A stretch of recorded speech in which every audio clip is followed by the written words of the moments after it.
Boa tarde a todos, pais, convidados, amigos. Hoje nós estamos concretizando um projeto que se iniciou aqui na escola em 2014, com o ensaio de um relacionamento mais profundo com a escola da inteligência. E hoje nós já materializamos essa ação e vamos ter o prazer de receber, sem muitas delongas, o Dr. Augusto Cury, cuja apresentação é desnecessária, porque todos nós os lemos. Então, com vocês, Dr. Augusto Cury. Obrigado. Muito obrigado, professor Demival. É uma honra estar aqui na Escola José Ferreira, Escola Cenecista, que é um modelo para o país. Também queria cumprimentar o meu grande amigo, o professor Adelar, que é uma mente brilhante, que está à frente da gestão das escolas Senecs no Brasil. Gostaria de convidá-los a fazer uma grande viagem. Vocês gostam de viajar? Só que uma viagem para o mais complexo dos mundos, onde frequentemente nós criamos os problemas quando eles não existem e não somos treinados adequadamente a navegar nas mais sinuosas as águas da emoção.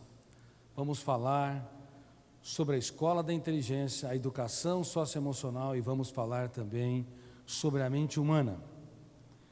Em primeiro lugar, eu pergunto, alguém aqui está estressado?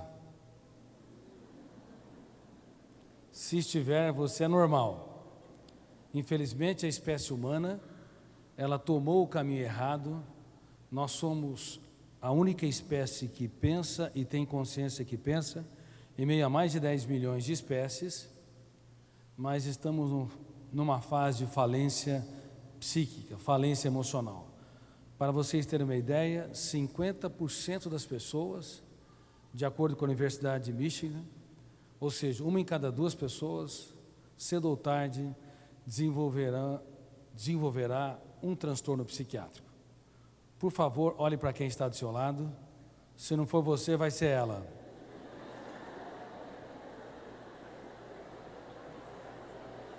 Mas eu espero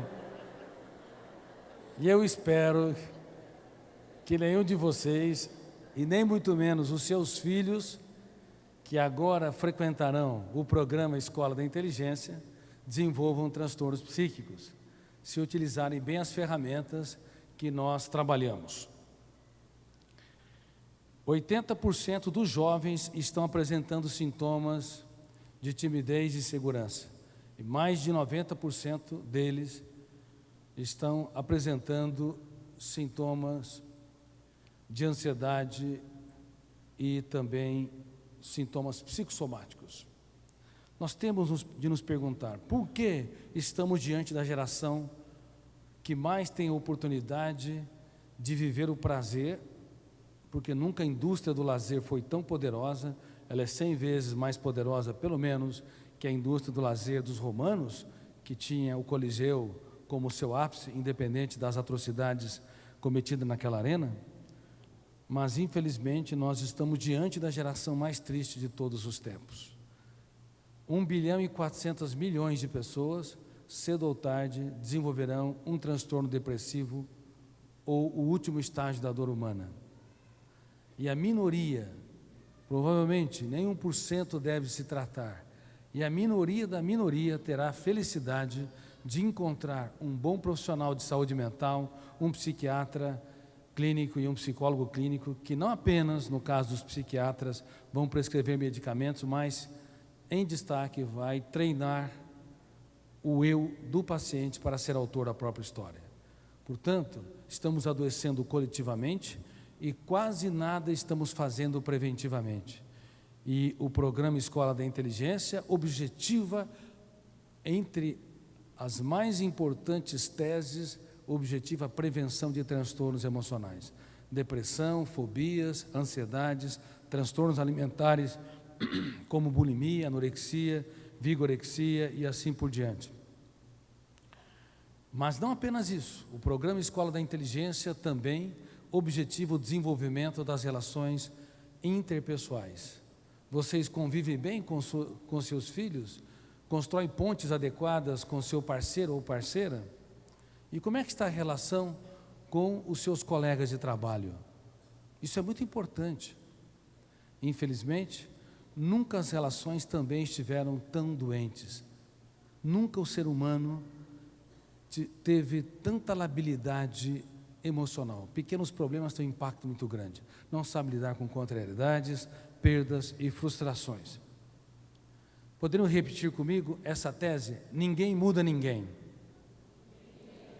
Eu tenho o poder de piorar os outros, mas não de mudá-los. Quem já tentou mudar uma pessoa teimosa aqui, levante as mãos. Parabéns, vocês a transformarem em super teimosos. A melhor maneira de você piorar um ser humano é você tentar mudá-lo, inclusive radicalmente, elevando o tom de voz, pressionando, criticando, apontando falhas.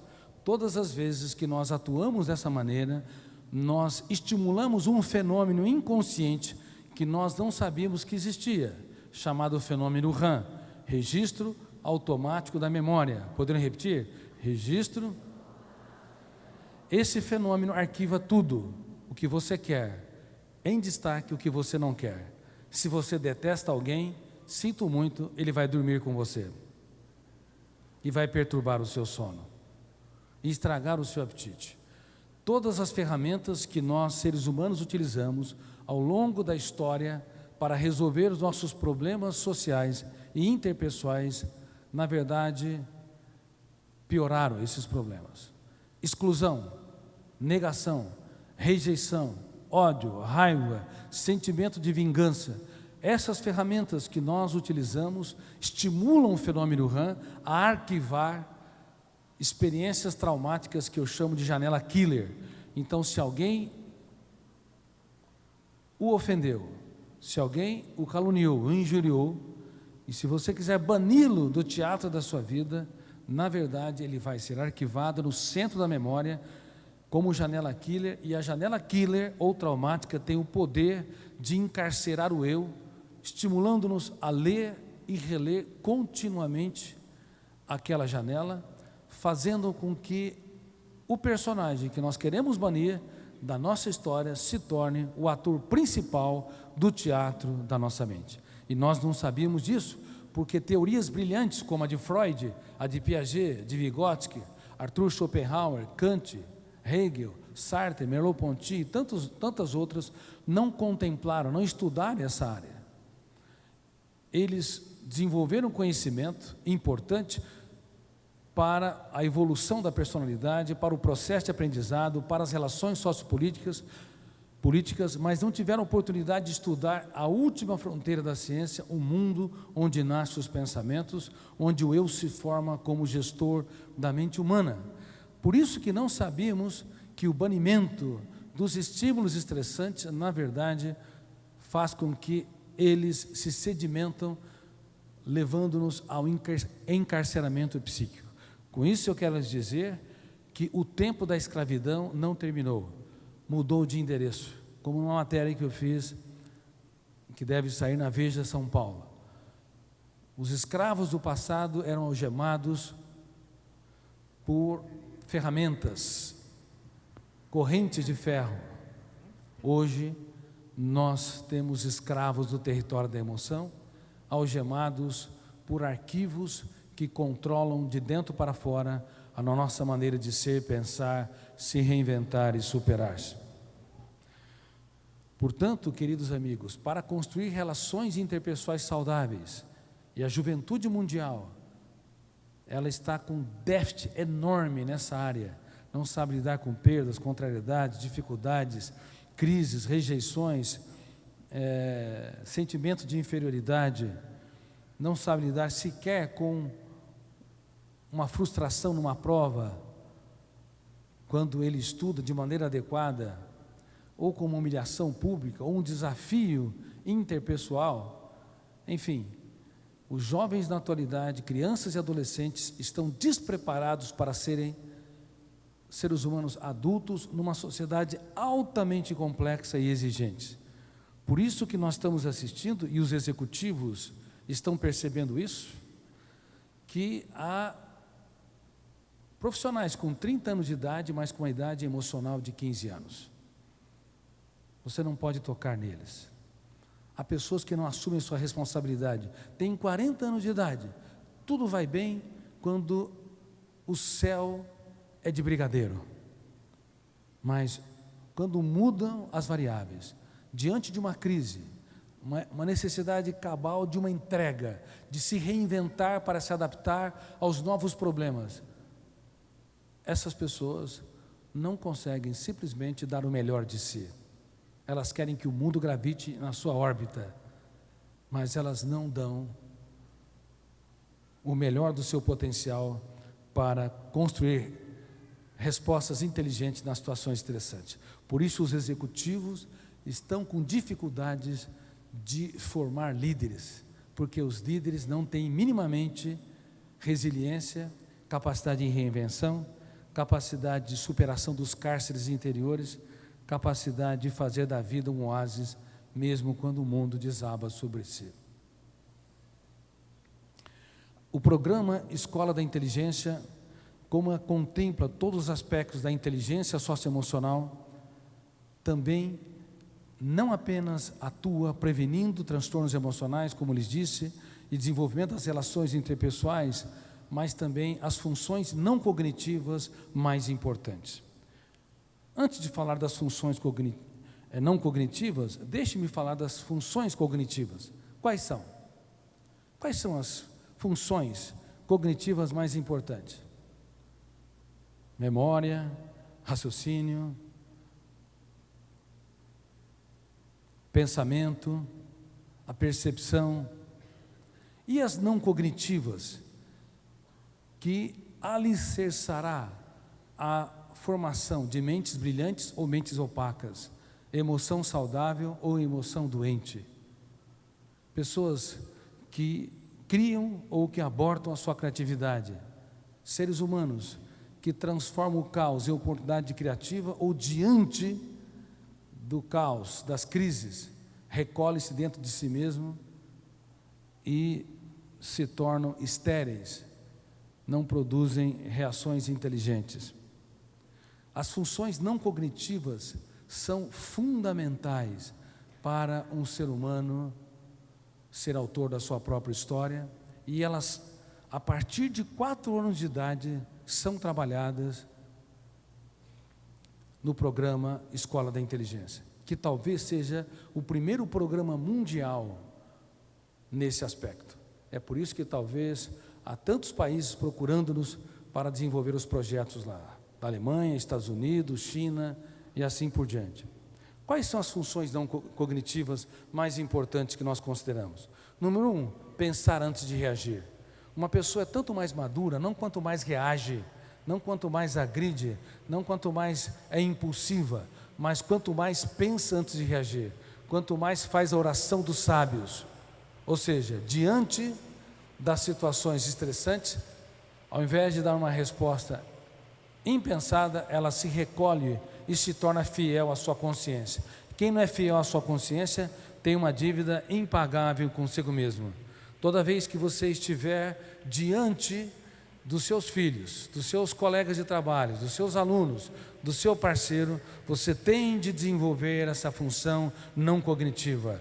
Se foi ofendido, criticado, rejeitado, a tua principal resposta é não dar resposta. A tua principal resposta é pensar antes de reagir, é fazer oração dos sábios e bombardear a sua mente com pergunta: quem me ofendeu? Por que me ofendeu? Em que circunstâncias me ofendeu? Devo eu gravitar na órbita do meu ofensor? Quando eu recolho as armas, me interiorizo, eu então desenvolvo habilidade solene para não acidentar-me nas relações interpessoais e nem causar traumas nas pessoas que me rodeiam. Mas eu te pergunto, quem é especialista aqui em pensar antes de reagir? Quantas vezes nós machucamos as pessoas que nós mais amamos? Quantas vezes deveríamos abraçar mais e julgar menos? Quantas vezes deveríamos apostar mais e excluir menos, mas não o fazemos? Lembre-se do maior educador da história. Certa vez, pegaram uma mulher em flagrante adultério, foi arrastada, esfolada até a sua sala de aula ao ar livre, e perguntaram qual era o seu veredito. Que resposta ele deu? No mundo todo se sabe a segunda resposta, é inteligente. Quem não tem erros e falhas, atira a primeira pedra. Mas a primeira resposta que ele deu foi escrever na areia, porque ele não se submetia à ditadura da resposta. Ele pensava antes de reagir. Ele desenvolvia essa função não cognitiva. Ele bombardeava a sua memória com uma série de indagações para não ser escravo do que os outros pensam e falam de si, e nem se obrigava a reagir conforme a opinião ou o controle dos outros. Impressionados com a sua atitude, perguntaram a segunda vez, mas estavam já eles fora das fronteiras das janelas? Killer. O silêncio dele impactou os agressores daquela mulher. Eles, um pouco mais relaxados, perguntaram qual o seu veredito. Aí sim, como ele pensou antes de reagir, numa resposta, como eu disse, no Supremo Tribunal Federal e no Congresso Nacional, e como eu tenho falado para magistrados, numa resposta, ele conseguiu sintetizar o topo das ciências jurídicas, da sociologia, da psicologia. Ele disse, ok, podem cumprir a sentença, porém, antes tenha coragem de mudar a base do julgamento. Tenha coragem de mapear a sua história. Tenha coragem de encontrar os seus fantasmas. Tenha coragem de, ao invés de atirar pedras, olhar para suas mazelas e misérias. Nunca alguém tão grande se fez tão pequeno para tornar os pequenos grandes.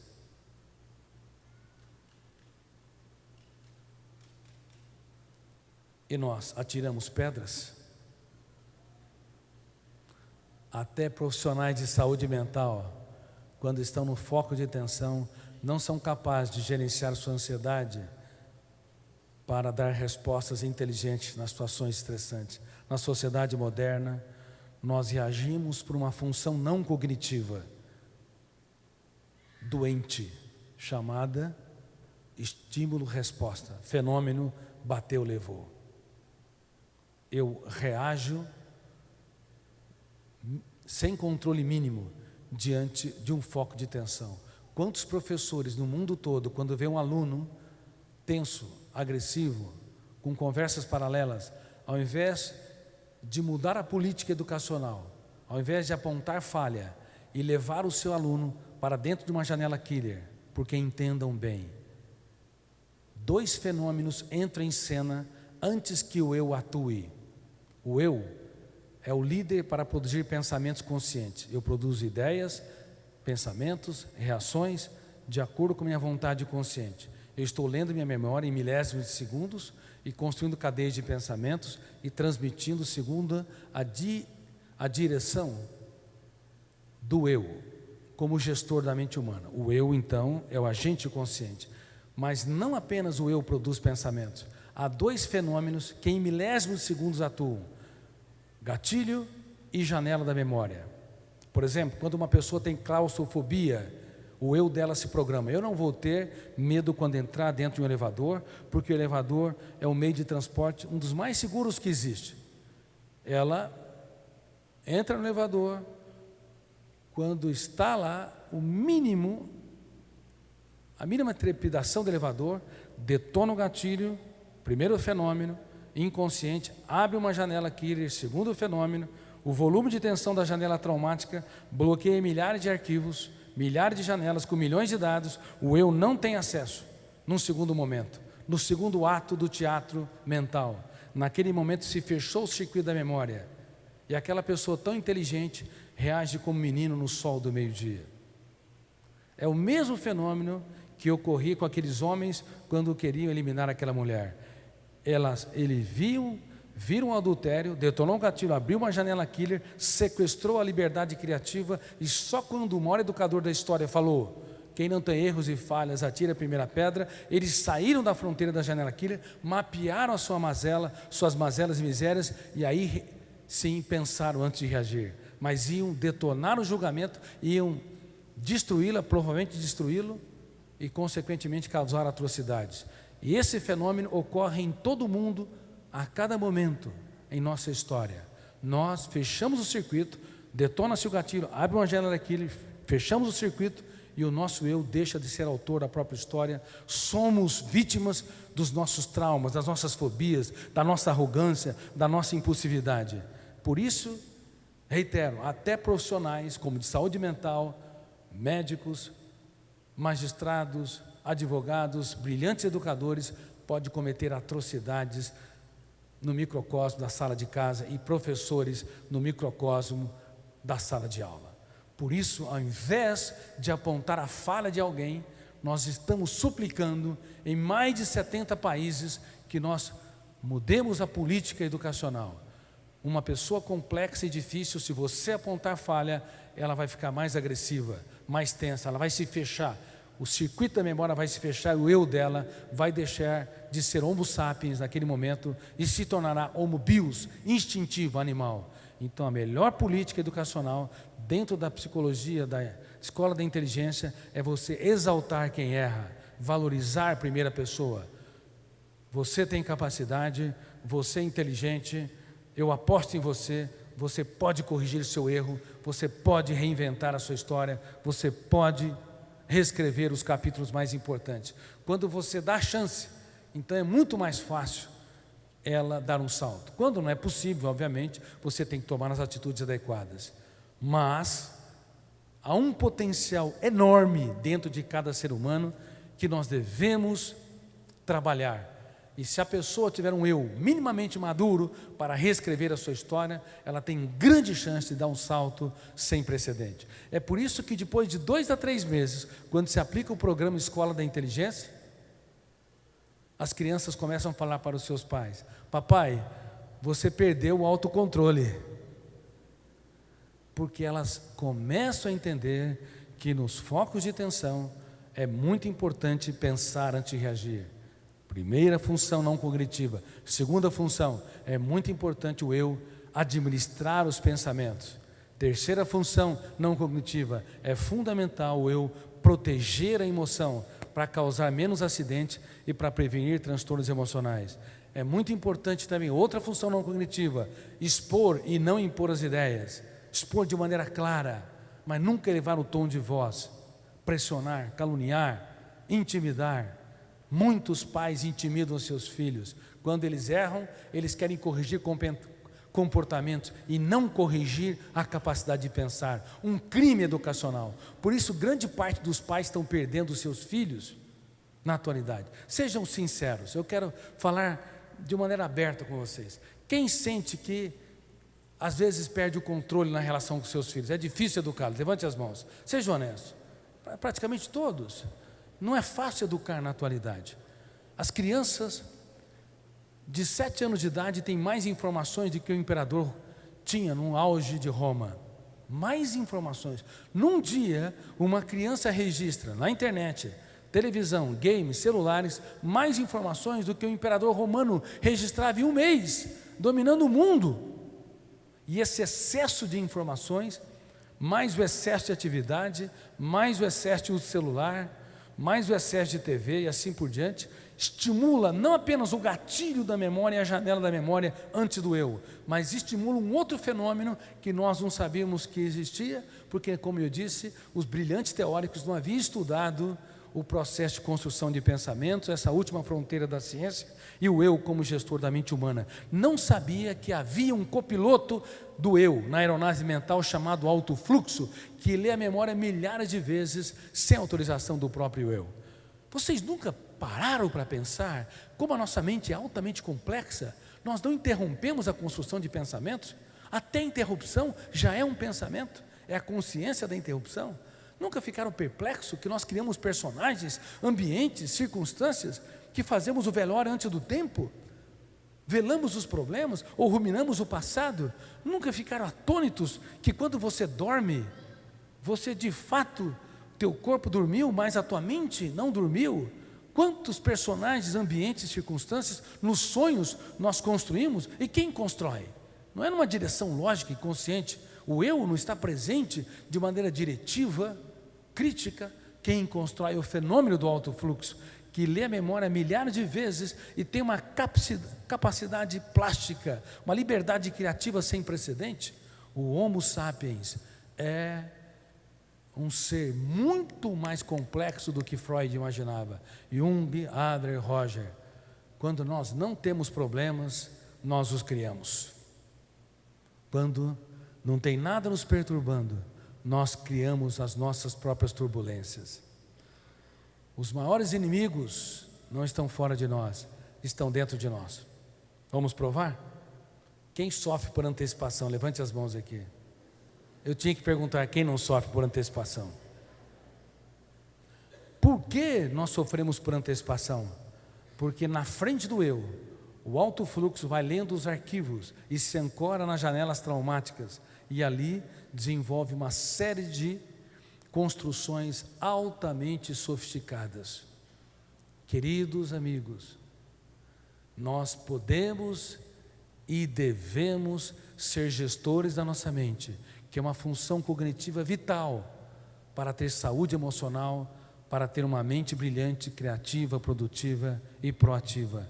Mas se o nosso eu não tiver consciência mínima dos atores coadjuvantes e inconscientes que estão nos bastidores da mente, é muito fácil ser um escravo nas sociedades modernas.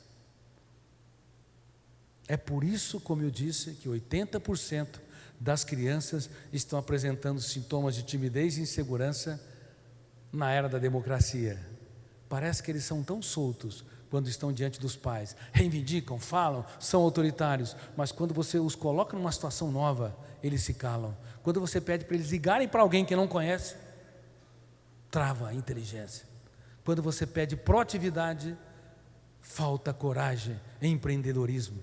Por isso, o programa Escola da Inteligência entra uma aula por semana na grade curricular para dar suporte para que essas crianças aprendam todas essas funções não cognitivas fundamentais para que o eu deles se torne autor da sua própria história. E também por isso, preocupado com os filhos da humanidade, de todas as raças e culturas, é que eu renunciei aos direitos autorais do programa Escola da Inteligência, para que tenha um preço acessível para que os pais possam adquirir o programa, para que não seja pesado para a escola, como se fosse um preço de um sanduíche por mês, ao passo que no nosso instituto custa 10 vezes mais caro quando o aluno o frequenta nas nossas escolas, chamadas escolas mentes, que talvez seja a primeira escola de educação emocional e de qualidade de vida da atualidade. Então o programa entrando na grade curricular, como nessa brilhante escola, essa escola modelo entre as Senecs do Brasil e também outras escolas, o nosso sonho é que aqui se forme uma casta de jovens que tenham um caso de amor com a sua qualidade de vida, um caso de amor com a humanidade, que liberte o seu imaginário, que desenvolva essas habilidades fundamentais para que eles tenham mais chances de serem proativos, líderes, empreendedores, mentes livres com emoção saudável, numa sociedade altamente estressante. Quem acha que um programa desse tipo é fundamental para os seus filhos, levante as mãos. Levante bem as mãos. Professor Damival, olha lá, por favor, novamente, levante bem as mãos. Adelar, é isso mesmo. Gostaria que vocês se aplaudissem, vocês entenderam. Parabéns.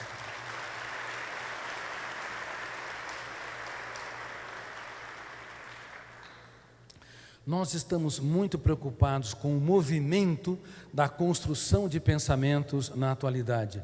No passado, na medicina, nós achávamos que o labor físico excessivo era um grande vilão da qualidade de vida. Hoje nós sabemos que o labor intelectual, o trabalho intelectual exagerado e não gerenciado, ele é o maior vilão da qualidade de vida em todos os aspectos. seja para a saúde emocional, seja para a sustentabilidade das relações interpessoais, seja para as relações do trabalho, para a criatividade, para a capacidade das pessoas transformarem a sua atividade profissional num oásis, num canteiro de soluções e de prazer. Pensar é bom, pensar com consciência crítica é ótimo, pensar demais é uma bomba contra a saúde psíquica e todas as outras consequências que eu falei socioprofissionais para vocês. Eu tive o privilégio de descobrir a síndrome do pensamento acelerado. Quem já ouviu falar sobre ela? Ótimo, grande parte aqui. Privilégio de descobrir essa síndrome e a infelicidade de saber que grande parte da população mundial é acometida por ela. E nós aceleramos o pensamento num nível tal que geramos sintomas proeminentes da síndrome do pensamento acelerado. Um desgaste que, às vezes, 10 braçais não sofrem. Há pessoas carregando o seu corpo no mundo todo. Por exemplo, dando conferência nos Estados Unidos para centenas de profissionais da minha área, em aula de mestrado e doutorado, eu perguntei para a plateia: quem tem algum tipo de seguro? Claro, nos Estados Unidos tem seguro até para acidentes na calçada. Todo mundo levantou as mãos. Eu perguntei: quem tem seguro emocional? Ninguém se arriscou a levantar as mãos. Nós não fazemos seguro emocional e não gerimos pensamentos. E fiz um teste de qualidade de vida em relação à síndrome do pensamento acelerado. Qual o resultado? Tinha que internar quase todos. Em conferência para 50 empresas psicologicamente mais saudáveis do Brasil, um teste de qualidade de vida mostrou que essas empresas tão saudáveis, aparentemente, quase todos deveriam ser internados. Diretores e gestores de recursos humanos. E vocês, passariam no teste? Sim ou não? Parabéns pela sinceridade. Como vocês foram honestos, vamos fazer um teste então aqui. Só vou dispensar os meus amigos que estão aqui na frente, porque eles não precisam de psiquiatra. Até os psiquiatras estão precisando de psiquiatras hoje. O Adelar disse. Bom, levante as mãos com honestidade, só para vocês terem uma ideia do que está ocorrendo com a sua mente e para vocês terem uma ideia do que está ocorrendo com seus filhos. Eu vou às lágrimas ao falar sobre isso. Nós estamos destruindo a infância e adolescência dos jovens do mundo todo. Trabalho intelectual escravo. A mente deles não para de pensar e estão apresentando quase todos os sintomas que eu vou lhes dizer aqui. Quem é que acorda cansado? Levante bem as mãos, por favor. Uma plateia de cansados. Olha, tem uma loira ali, uma mãe loira, tão cansada que nem consegue levantar as mãos direito. Levantou, precisa segurar apoiado pelo outro braço. Dores de cabeça, levante as mãos. Dores musculares. Irritabilidade. Quem tem dificuldade de conviver com pessoas lentas? Acho que eu vou tomar um pouco de água aqui. Não é que elas são lentas, é que vocês são rápidos demais. Os melhores profissionais estão... Tem pessoas que não conseguiram abaixar as mãos ainda. Os melhores profissionais da atualidade estão apresentando os mais altos índices da síndrome do pensamento acelerado, os mais proeminentes sintomas. A nossa mente está num ritmo tão alucinante que nós queremos que todo mundo siga esse ritmo. Então, quando alguém não consegue dar resposta no nosso nível, não consegue entender as coisas no nosso nível, não consegue acompanhar o nosso raciocínio, nós nos estressamos. Claro que se for uma pessoa lenta demais, vai estressar uma pessoa rápida demais. Mas nós temos que entender que cada pessoa tem seu ritmo, tem sua gênese, suas origens e tem seu modus operandi. Lembre-se, ninguém muda. Temos o poder de, se você quiser transformar uma pessoa lenta em super lenta, tente mudá-la a fórceps, a ferro e fogo. Não funciona, porque planta a janela Janela? E uma janela killer fecha o circuito da memória. E naquele momento ela deixa de pensar e reage sem pensar. Parabéns, vocês entenderam. Um último sintoma, tem vários outros, vou ficar só nesse. Levante as duas mãos se o tem. Quem tem déficit de memória ou esquecimento? Quem não levantou as mãos é porque se esqueceu de levantá-las. Estamos tão esquecidos na atualidade que às vezes esquecemos o nome dos colegas de trabalho. E para não ficar chato, damos jeitinho brasileiro. Qual o seu nome todo, hein? Para saber o primeiro nome? Tem pessoas que esquecem-se aonde estacionar o carro. Quem já esqueceu onde estacionou o carro? Levante as mãos. Olha lá, quase todo mundo. Aí alguns ficam tão preocupados e diz que eu no 190. Aí vem o guarda, faz o boletim de ocorrência, de repente ergue os olhos e encontra o bendito carro. Para não ficar chato, diz: o ladrão teve compaixão de mim. Não procurem o seu médico para esse esquecimento corriqueiro. Sabe por quê? Ele também está esquecido. Déficit de memória na atualidade, déficit corriqueiro, claro, não vale se você esquecer o seu nome e nem o nome do seu parceiro ou parceira. Mas déficit na atualidade, normalmente, reflete um cérebro esgotado pela hiperconstrução de pensamentos. E o cérebro, como percebe que o eu, que deveria exercer a função não cognitiva de gestor da mente humana, como ele não exerce essa função, o cérebro desliga os arquivos, apaga o acesso aos arquivos ou às janelas da memória, e nós esquecemos de milhares de pequenas coisas durante o dia. Portanto, o déficit de memória não é um problema como se imagina, embora tenha algumas consequências. Ele é uma proteção cerebral contra um eu que não assume o seu papel de líder do teatro da mente humana, de ator principal, de gestor psíquico. O eu representa a vontade consciente, o eu representa a consciência crítica, a capacidade de escolha. O eu que hoje nós advogamos não é o eu realizador de tarefa. Eu faço, eu quero, eu executo. Este eu que todos os dias nós empregamos numa frase, ele é apequenado, ele é imaturo, ele não é um grande líder de si mesmo, porque ele não tem consciência que ele deve dar um choque de lucidez em cada pensamento perturbador, deve desacelerar os pensamentos, deve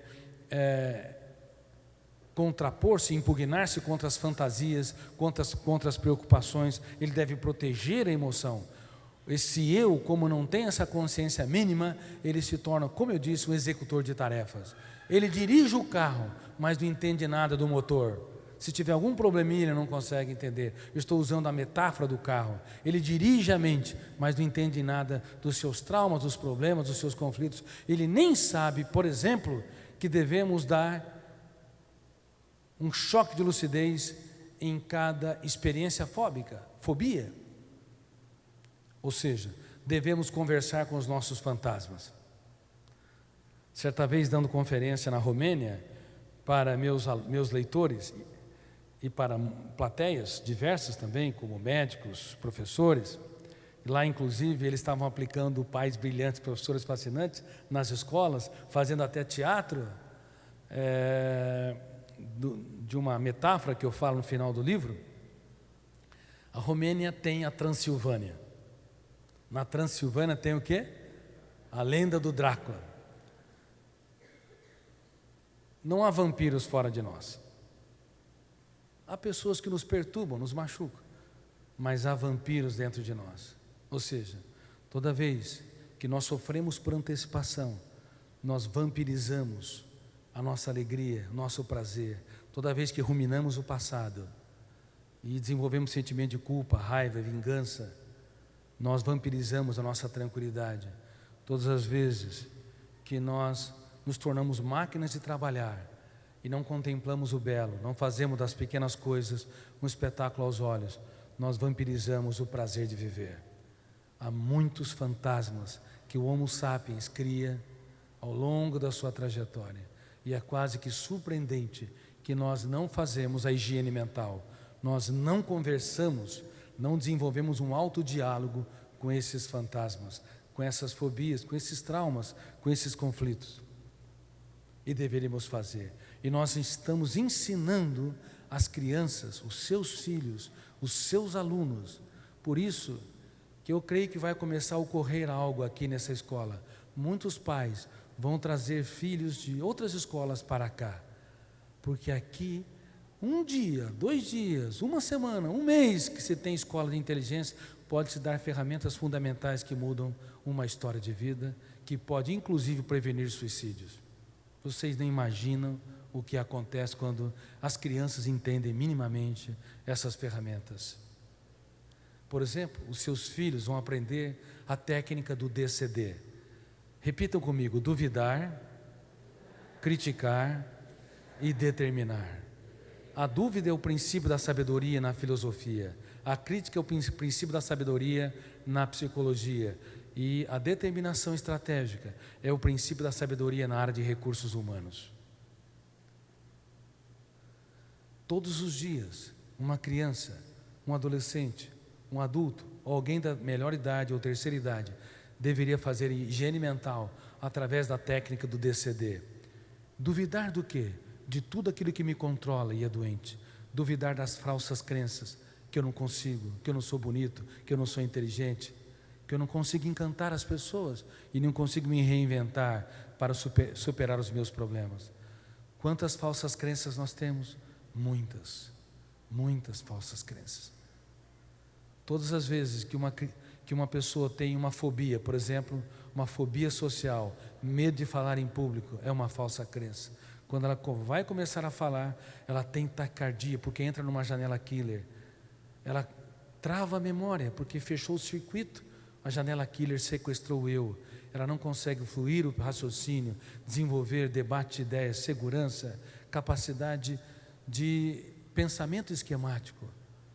A fobia social se tornou uma falsa crença e ela não consegue ter liberdade criativa, e ela registrou novamente aquela experiência traumática, expandindo a janela killer, tornando um núcleo doente de habitação do eu. E assim, esse trauma, ele é retroalimentado. E se o eu não aprender a duvidar dele, eu duvido, no silêncio da mente, eu duvido que não falarei as minhas ideias com segurança, eu duvido que não serei seguro, eu duvido que não serei autor da minha história, eu critico a minha insegurança, eu critico o medo que eu tenho do que os outros pensam e falam de mim, eu critico a minha necessidade ansiosa de vender minha paz em função da opinião dos outros, eu determino estrategicamente ser forte, seguro, protagonista da minha própria história. Quando todos os dias uma criança, um adolescente e um adulto faz essa higiene mental, no silêncio da mente, sem ninguém estar vendo, com a sua própria capacidade, com a sua própria cultura, mesmo com limitações, cada vez que intervém, não precisa nem obedecer a sequência, DCD, duvidar, criticar e determinar. Registra uma janela light, saudável, que ilumina o eu, liberta o eu, traz segurança, criatividade, ousadia. Aí vai se reeditando as janelas killer e formando novos bairros no teatro da personalidade. É revolucionário. Mas aonde, em que escola se ensina isso? Em que faculdade de psicologia os alunos são treinados, equipados, educados para prevenir transtornos emocionais? Em que escola americana se estuda as ferramentas básicas para o eu ser autor da própria história? Em que escola inglesa, chinesa, na Ásia, não se ensina? Nós estamos no tempo da pedra, com respeito à prevenção de transtornos emocionais, com respeito ao eu ser autor da própria história, com respeito ao eu reeditar o filme do inconsciente, com respeito ao eu dar um choque de lucidez dos fantasmas mentais. DCD. A cada quanto tempo nós fazemos a higiene bucal? A cada 4 a 6 horas. E a higiene corpórea? A cada 24 horas. Claro, tem gente que demora 2 a 3 dias para tomar banho. Na Europa, tem casos de 1 semana. mas em média a cada 24 horas. E eu já tive pacientes, ao longo de mais de 20 mil sessões de psicoterapia e consultas psiquiátricas, que tomavam 40 banhos por dia. Entrava no banho, agora vocês já sabem o mecanismo básico. Entrava no banho, lavava-se, quando ia se enxugar, detonava o primeiro fenômeno, gatilho da memória. Abria uma janela, fechava o circuito da memória, ela sentia-se suja e o eu era escravo, ela voltava para o ritual. Por isso o transtorno obsessivo ritualístico ou compulsivo. Transtorno obsessivo compulsivo. Agora vocês entendem porque milhões de pessoas adoecem. O eu não consegue quebrar esse ciclo e é fundamental. Em que escola se ensina tudo isso? Agora, nessa escola, nessa magna escola, cenicista aqui em Uberaba, os seus alunos vão aprender o que eu não tive a oportunidade de aprender, o que vocês não tiveram a oportunidade de aprender. Quando eu tinha 5 anos de idade, a minha mãe, que é o exemplo de doçura e generosidade, e pessoas dóceis e generosas também causam traumas. Morreu um canário. O canário era meu. E ela, querendo atribuir responsabilidade, falou que o canário morreu por minha causa. Janela killer. Aí aumentou a janela killer e morreu de fome, porque você não tratou dele. Aí, aquela janela killer não era uma janela traumática comum. Janela killer duplo P, duplo poder. Poder de encarcerar o eu e poder de levar o agente a pensar e repensar continuamente. E eu deitava na cama e ficava pensando no canário, pouco a pouco morrendo de fome por minha causa. E eu desenvolvi uma hipersensibilidade, uma preocupação excessiva com a dor dos outros. E que me levou a um estado de angústia muito intenso, que eu tive que reciclar para não desenvolver uma grave depressão. Por isso que uma pessoa hipersensível costuma ser ótima para os outros, mas não para si. Não consegue proteger a sua emoção. É por isso que é tão fácil adoecer. E normalmente quem tem mais sintomas da síndrome do pensamento acelerado como vocês, estão tendo muitos sintomas, são pessoas ótimas para a sociedade, mas não para... é um carrasco de si mesmo. Excelentes profissionais, são ótimos para instituições, mas são algozes de si mesmo.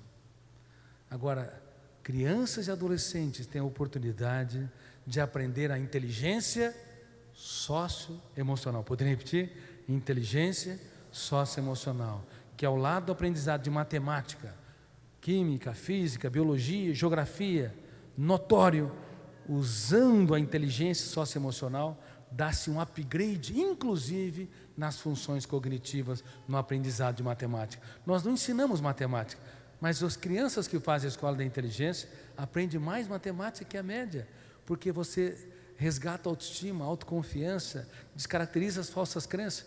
Não é isso, professor Adelar? Você que é um ilustre mestre nessa área. Nós libertamos o imaginário, estimulamos o ser humano a ser autor da própria história. Melhora a concentração, o rendimento intelectual, a capacidade, as ferramentas cognitivas, o potencial desses alunos para construir novas ideias. Portanto, é uma grande notícia. Mas, sinceramente, não é o que tem ocorrido na atualidade. Se vocês estão com todos esses sintomas da síndrome SPA, imagine os seus filhos. Quem já ouviu essa história? Crianças e adolescentes, 5 minutos sem atividades, eles reclamam, não tem nada para fazer? Quem já ouviu essa frase? Levante as mãos. Quase todos, praticamente. Porque eles não sabem ficar diante de si, eles não sabem ficar sós, eles não sabem ter um eu autor da própria história, eles não sabem o que fazer com a solidão que é tão importante quando ela...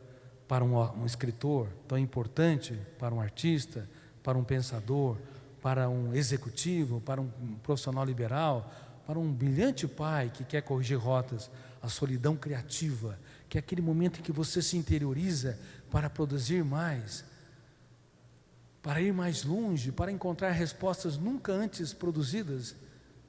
é um caos para esses jovens. Sinceramente, a espécie humana já está comprometida. A próxima geração não vai dar conta do recado dos graves problemas ligados ao aquecimento global, competição predatória, escassez de alimento, insegurança hídrica e assim por diante. A juventude mundial não está sendo preparada para os problemas gravíssimos que nós preparamos para eles. Uma armadilha sem precedente. Por isso escrevi livros como Petrus Logos. Quem já leu Petrus Logos aqui? Eu tenho um jovem que já leu Petrus Logos. Eu gostaria que vocês lessem e dessem para os seus filhos lerem. Ele falou que amou o livro Petrus Logos. Fala sobre o futuro da humanidade. É um Harry Potter inteligente. Harry Potter é uma saga interessante porque mostra fantasia, mas faltou doses de inteligência socioemocional para, ao invés de usar uma varia, usar os recursos que estão dentro do ser humano para que ele possa não ter medo dos medos, enfrentar suas angústias, seus conflitos e escrever capítulos nobres nos momentos mais difíceis da nossa história. Inclusive, dar um choque de lucidez nos fantasmas chamado medo. Há muitos tipos de medo. Quais medos você conhece? Quais fobias? Falam para mim. Falem alto quem quer se manifestar. Medo do quê? Medo de tudo. É o medo genérico, medo do medo. O que mais? Medo de cachorro. O cachorro é o melhor amigo do homem, mas quando nós criamos um monstro em relação a esse animal, ele se torna o pior inimigo do homem. Medo do quê? Medo do escuro. Medo da esposa. Tem homem que tem medo da esposa. Medo da esposa ou medo do cartão de crédito? Dos dois. As mulheres estão dominando o mundo. Sem elas, nossos céus não teriam estrelas e nossas manhãs não teriam orvalhos. Obrigado por vocês existirem. Mas inventaram o cartão de crédito e os shoppings. Brincadeira à parte, tem que tomar cuidado, porque projetar no consumo o alívio da ansiedade é plantar ou arquivar mais janelas killer, que gera sentimento de culpa, que aumenta os níveis de satisfação e gera mais compra, e é uma teia, uma escalada sem fim. Medo mais do que? Medo de barata. Entra uma barata dentro de casa. Quem vê primeiro? Quem vê primeiro, o homem ou a mulher? Preconceito. Diz que as mulheres representam o sexo frágil, mas na verdade, eu estou convicto, pelo menos estou convicto como pesquisador da área, que as mulheres representam o sexo forte. Elas amam mais, se entregam mais, se doam mais, são mais éticas, dirigem melhor os seus carros, mas por estarem no fronte da batalha, são mais facilmente alvejadas. Claro que há exceções, há homens que também se doam nesse nível, mas as mulheres têm tendência a ter mais transtornos emocionais catalogados pela psiquiatria devido a essa entrega absoluta. Mas vamos colocar a mulher como tendo fobia de barata. Entrou a barata na sala de casa, o marido está assistindo um filme de Hollywood e uma criança de 3, 4 anos brincando. Ela dá um grito estridente que quase mata de infarto o marido. Ele entra numa janela, killer duplo, P, poder de encarcerar. Ele não raciocina, não sabe se está tendo um ataque terrorista ou um terremoto. Depois de 1 minuto ele vê a esposa gritando, mata aquela bandida. Mas só tem um bandido aonde? Na televisão. E aquele homem há muito tempo não acerta o alvo de nada, mas pega o seu sapato e com a maior fé do mundo atira na barata, ela se desvia. E ele aumenta a tensão, atira outra barata, atira outro sapato, ela se desvia. Claro, a barata tem mais qualidade de vida que ele. Faz exercício todos os dias, enquanto ele reclama da vida, do trabalho, das dificuldades. E ele começa a tirar objetos e não acerta o alvo. Aí a esposa lhe dá o golpe fatal: você não resolve nada nessa casa. Aquele homem começa a entrar nos porões killer. Vocês já viram um homem correndo atrás de uma barata? Que coisa mais ridícula. Quando a esposa lhe dá um golpe fatal, matar aquela barata é uma questão de vida ou morte. Ele sai pulando em cima dela, é um desespero.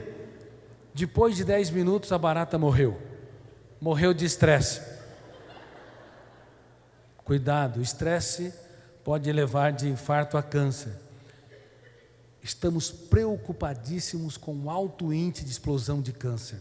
Quando me formei na faculdade de medicina, 1 em 20 pessoas desenvolviam. E nós esperávamos que, controlando o tabagismo, o alcoolismo, pesticidas, poluição ambiental, sobrariam os fatores endógenos, ou mais eles. E o número cairia, iríamos para 1 para 50, 1 para 100. E eu trabalho com alguns colegas, com pesquisas, inclusive ligada a Harvard, de prevenção de câncer. Eu vou monitorando, orientando a parte psicológica. Sabe quanto nós estamos hoje? 1 para 4, 1 para 5. Há uma explosão do índice de câncer. Há uma explosão de adoecimento psíquico. Suicídio, a cada 4 segundos uma pessoa tenta o suicídio na Terra. E a cada 40 segundos uma pessoa consegue morrer pelas próprias mãos. E nenhuma delas quer se matar. Quer matar a dor, a angústia. Mas o eu não tem ferramentas, não sabe como fazer para proteger a emoção e gerenciar pensamentos. Não conhece minimamente a técnica do DCD. Tão fácil. Queridos amigos, lembre-se que eu disse, a cada 24 horas em média fazemos a higiene corpórea.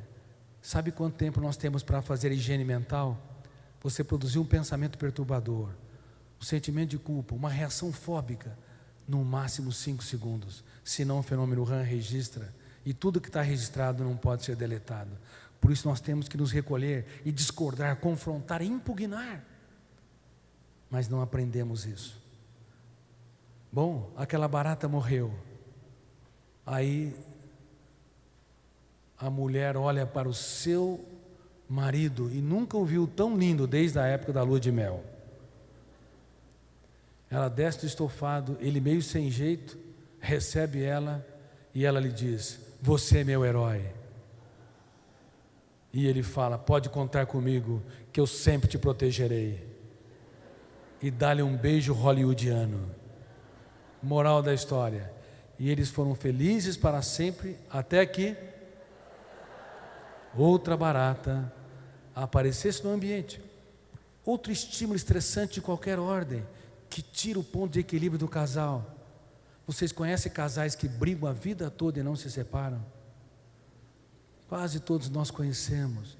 Não apenas drogas viciam, comportamentos viciam, atritos viciam. Vira um inferno emocional. A relação de pais e filhos, que deveria ser calma, branda. Quando um pai vê um filho errar, ele deveria falar: filho, eu aposto em você.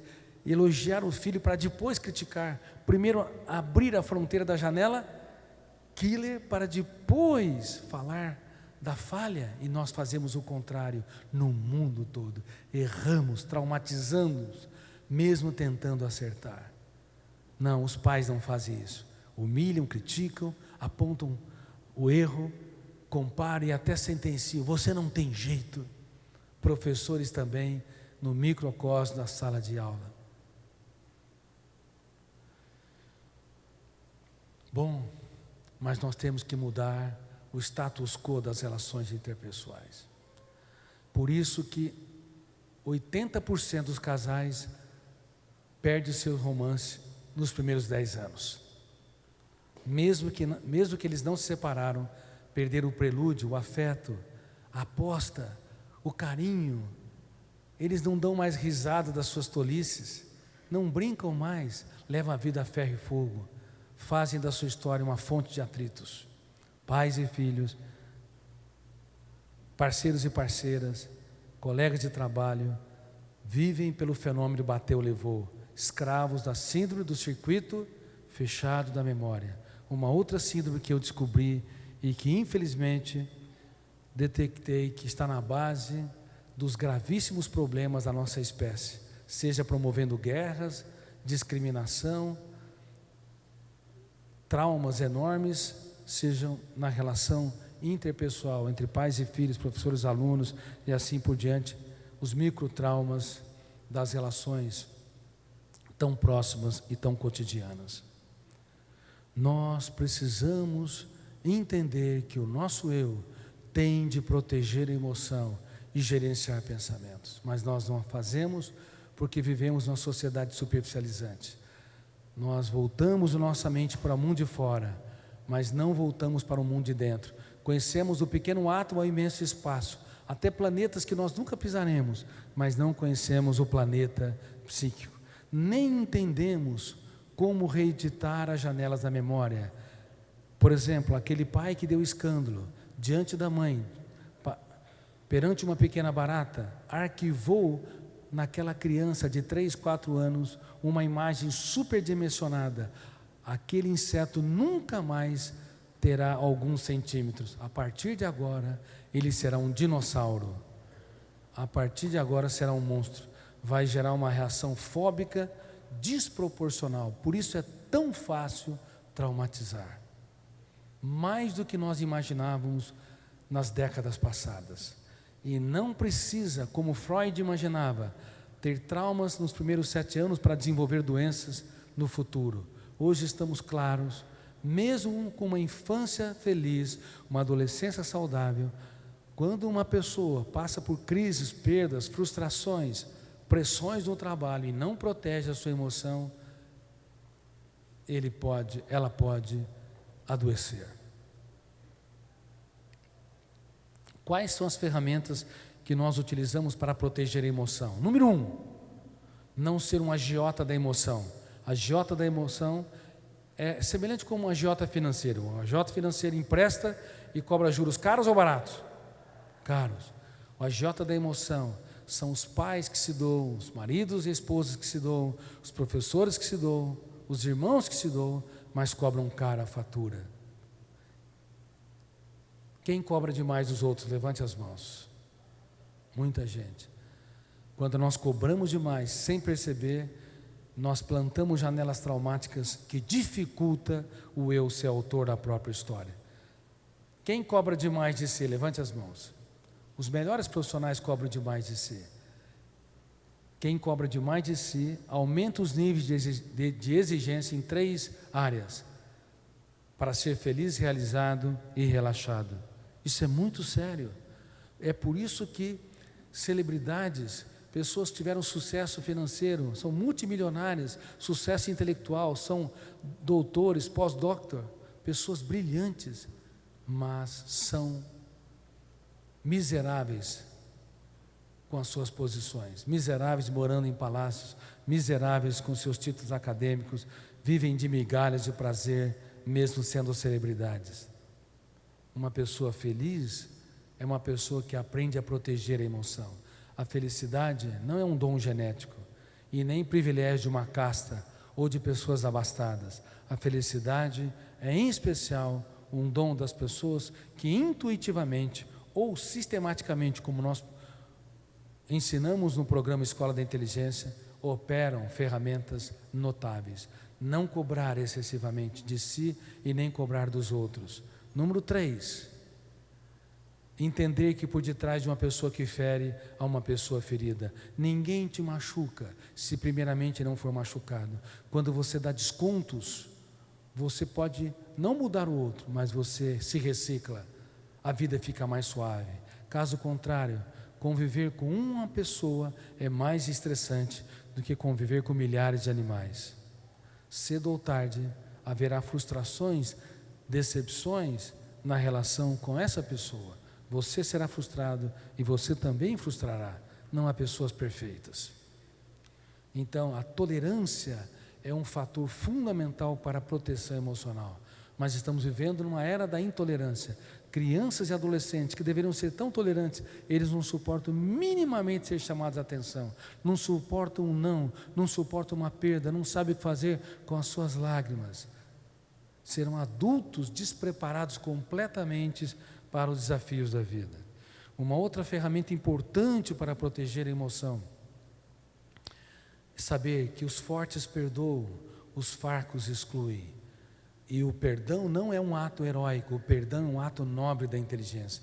Não é uma questão de perdoar por perdoar, eu só perdoo quem eu compreendo. Compreender que por estar por detrás da cortina de quem fere, quem me ofendeu, por que ofendeu, que história ele teve, esse exercício intelectual me protege, porque eu acabo não vendendo a minha paz em função do outro. E essa é uma outra ferramenta para proteger a emoção. Não compre aquilo que não te pertence. Não compre. Não compre as ofensas que você não causou. Não compre as injustiças que você não produziu. Não compre os conflitos que você não cultivou. Não compre a arrogância das pessoas, ainda que foram dirigidas a você. Não compre a calúnia das pessoas, as decepções das pessoas, ainda que tenha você como alvo. Não compre. O teu eu não precisa pagar caro por aquilo que você não gerou. Mas, sinceramente, a nossa espécie está doente. No mundo todo, um pequeno olhar atravessado estraga o dia. Uma crítica é capaz de estragar a semana, um mês. Uma traição destrói uma vida. Não compre. O eu tem de ser um bom gestor emocional. Mas infelizmente ele não é. Olha os ciúmes. Quantos casais sofrem ataques de ciúmes? Estou escrevendo um livro, Ciúmes. O medo da perda acelera a perda. Toda pessoa que vive, é vítima dos ciúmes, se apequenou, já perdeu. Perdeu a autoestima, a segurança, a suavidade da vida. Toda pessoa que tem ciúmes excessivos se apequenou. Ela distanciou de si mesmo, deixou de ter um caso de amor consigo para comprar o comportamento dos outros, viver em função do outro, sem saber que quando nós cobramos atenção, quando tentamos controlar os outros, no fundo nós perdemos o autocontrole, nós vendemos a nossa paz por um preço vil. Se isso acontece conosco, imagine com essa juventude. Vocês sabiam que os jovens são altamente ciumentos? Sabiam que eles são inseguros? Porque todos os dias se conectam com o celular. E quando mandam mensagem e os seus amigos não curtem, eles se estressam. Registra a janela? Killer. Aos poucos vão tendo uma necessidade neurótica de retorno. Eles são felizes quando tem muito retorno. E desenham dentro de si uma necessidade ansiosa de que o mundo gravite na sua órbita. Eu tenho denunciado isso em tantos países e mostrado que nós temos que cuidar da juventude mundial. As pessoas, as crianças e adolescentes precisam ser autônomas. O sonho de Paulo Freire, precisam ter o deleite do prazer de aprender. O sonho de Platão, precisam ter um ego lúcido e crítico. O sonho de Freud, precisam ser livres, ter o direito de escolha, como Jean-Paul Sartre imaginava. Precisam ser autores da sua própria história, como é desenhado na teoria da inteligência multifocal que eu desenvolvi. E falo isso com muita humildade. Portanto, queridos amigos, proteger a emoção é fundamental. Não adianta ter seguro de vida, seguro de carro e seguro empresarial. Eu já vi, como eu disse, muitos miseráveis morando em palácios, porque acertaram no trivial e erraram no essencial. E para encerrar a minha conferência, eu quero falar um pouquinho, em destaque, com as mulheres, e o que eu vou falar com as mulheres serve com os homens. Algo que tem solapado vocês, mulheres, e principalmente as crianças e adolescentes, meninos e meninas, autoestima e autoimagem. Quando nós assistimos as novelas, assistimos os filmes, os comerciais de TV e as propagandas da moda, na TV e no cinema, os atores e atrizes principais são cheinhos ou são magrinhos? Já viram um casal de cheinhos fazendo um romance? Só comédia. Só comédia. Se tem gordinhos, é comédia. Isso entra no inconsciente coletivo. Fenômeno que registra? Fenômeno? Registro automático da memória. Shrek. É comédia. Os meus livros vão se tornar filmes daqui por diante. Provavelmente o Vendedor de Sonhos vai ser filmado no meio do ano, quem sabe no final do ano ou no começo do ano que vem, ele estará nas telas, bem como o Futuro da Humanidade, o Felicidade Roubada, em sequência. Mas o cinema discrimina as mulheres.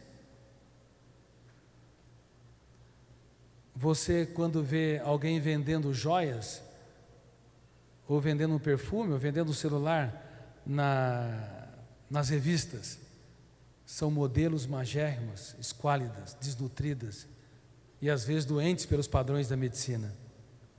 O fenômeno RAM então estabelece um padrão tirânico de beleza. Aí você coloca as mulheres diante do seu pior inimigo. Eu nem perguntei qual é e já me responderam. Qual é? Espelho. Depois de milhares de imagens no inconsciente coletivo, vem a pergunta fatal: espelho? Sejam honestas. Existe alguém com mais defeito do que eu? Forma-se um padrão tirânico onde se valoriza os defeitos e não a qualidade. E beleza está nos olhos de quem? Mas seus filhos vivem isso? Vivem? Sim ou não? Debaixo das nossas mãos, os nossos filhos estão sendo torturados, os nossos alunos estão sendo vilipendiados, feridos, janelas traumáticas estão controlando a autoestima e a autoimagem, formando adultos que não têm um romance com a sua própria história, mal resolvidos. O que tem que mudar primeiro? Autoestima ou autoimagem?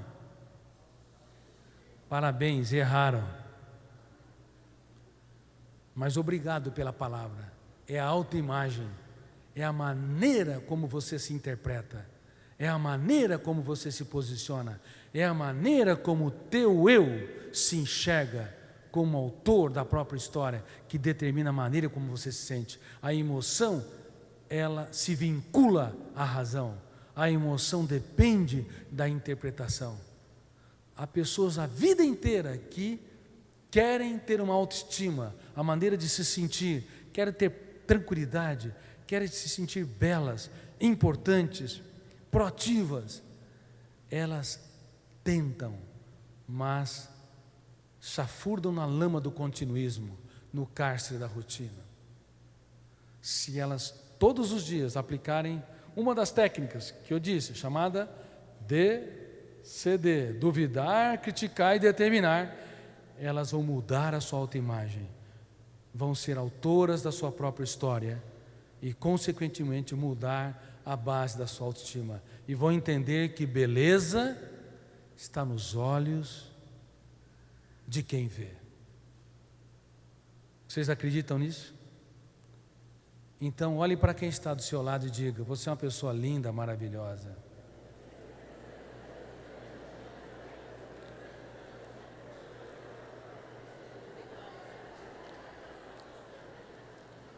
Beleza não pode ser vendida, comprada ou equipada. Beleza está nos olhos de quem vê. Por favor, todos os dias falem para os seus filhos. Se você não tem filhos que não estão matriculados aqui, alguém tem filho que não está matriculado aqui? Nessa escola? Tem vários, tem muitas cidades representadas. Por favor, ensine os seus filhos o que as crianças e adolescentes aprenderão aqui. Beleza depende do eu como autor da própria história, o eu como protetor da emoção, o eu como gerenciador dos pensamentos, o eu que aprende a contemplar o belo e não apenas admirar o belo. Contemplar é você se entregar atenta e embevecidamente. O eu que expõe e não impõe as ideias, o eu que trabalha perdas e frustrações, o eu que é resiliente, o eu que recicla as fobias, que dá um choque no medo, que faz o autodiálogo, que coloca a luz da razão nesses vampiros que sugam o que nós temos de melhor no território da emoção. Assim, teremos muito mais chances de produzir jovens com uma mente livre e uma emoção saudável. Muito obrigado por me ouvirem.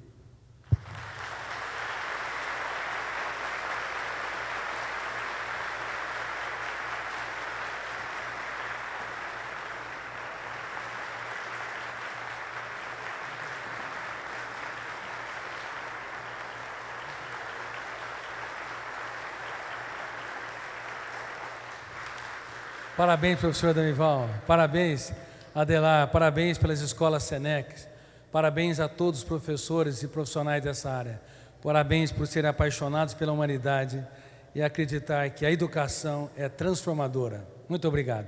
Agora o Fábio vai falar algumas palavras. O Fábio é o gerente da Escola da Inteligência. Boa tarde a todos, os que já foram, depois eles vão receber a informação certamente. Quem acha importante ou quem gostaria de ter passado pela Escola da Inteligência, levante as mãos, por favor.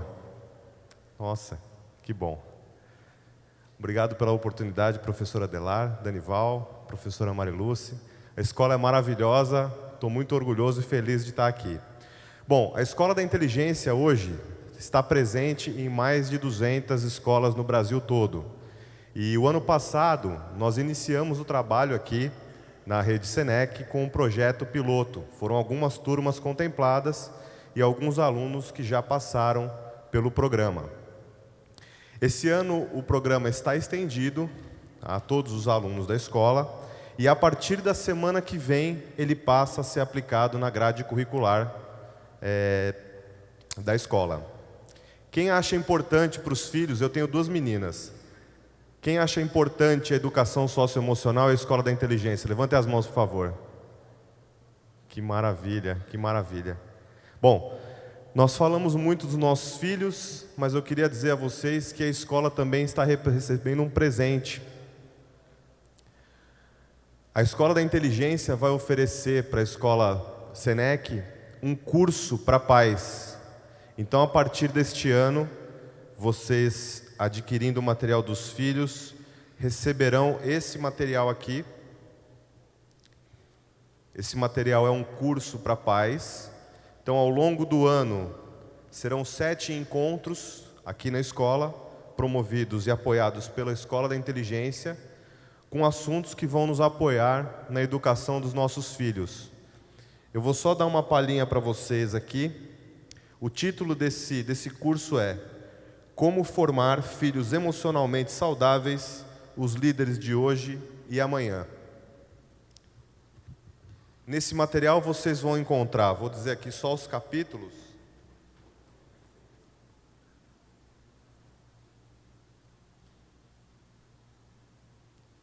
São 8 capítulos. E olha só que delícia. Capítulo número 1. Educar é a tarefa mais complexa do mundo moderno. Quem duvida? Eu tenho 2 meninas, eu sei bem como é isso. Herdeiros são gastadores de herança, sucessores preservam e enriquecem os bens que recebem. Capítulo 3. Herdeiros vivem à sombra de seus pais, sucessores constroem seu próprio legado. Enfim, são 8 capítulos, eu li 3 aqui para vocês. E esses encontros acontecerão aqui na escola. Além desse material que vocês irão receber adquirindo os kits dos filhos de vocês, vocês vão receber de presente também um livro exclusivo do Dr. Augusto, que não é vendido em nenhum lugar. Esse livro foi escrito para a Escola da Inteligência e vocês vão recebê-lo também assim que adquirirem o kit. É um livro que fala da inteligência socioemocional e a formação de mentes brilhantes. É um livro maravilhoso, falando da importância da ação dos pais na formação socioemocional dos nossos filhos. É um livro de uma leitura muito gostosa, vale muito a pena a leitura desse material. Bom, entre hoje e amanhã, o nosso consultor regional, Marcos, vai ficar fazendo um apoio aqui na região. Então, entre hoje e amanhã, ele vai ficar aqui na escola e no nosso representante aqui na cidade. E vocês, com dúvidas a respeito de valores, enfim, vão poder esclarecer ao final aqui da palestra e depois com ele e no nosso ponto de venda, que eu vou dizer a seguir. O material será adquirido nesse ponto de venda que é exclusivo, então ele não será encontrado em nenhum outro local na cidade, isso para preservar a questão do direito autoral. Então foi um critério da Escola da Inteligência realmente, ter apenas um ponto de venda, e nós fomos buscar um local onde a logística fosse mais fácil e mais próximo da escola. O ponto de venda é aqui na Papelaria Business, então é bem em frente à escola, fica fácil para todos os pais. A gente vai ter um apoio do nosso consultor comercial aqui. Quem tiver dúvidas, por favor, tem o contato também da Escola da Inteligência, nós estamos à disposição de vocês. A escola já recebeu ontem toda uma capacitação para a aplicação do material. Então ontem, durante todo o dia, uma consultora pedagógica esteve na instituição e a cada 40 dias a gente vai fazer um trabalho de apoio com os professores, além de participar dos cursos de pais. Certo? Gostaria de agradecer imensamente a presença de vocês. A escola é maravilhosa, com famílias lindas. Se eu morasse aqui em Uberaba, certamente as minhas filhas estudariam aqui também. Muito obrigado, uma excelente tarde e eu fico à disposição de vocês. Muito obrigado.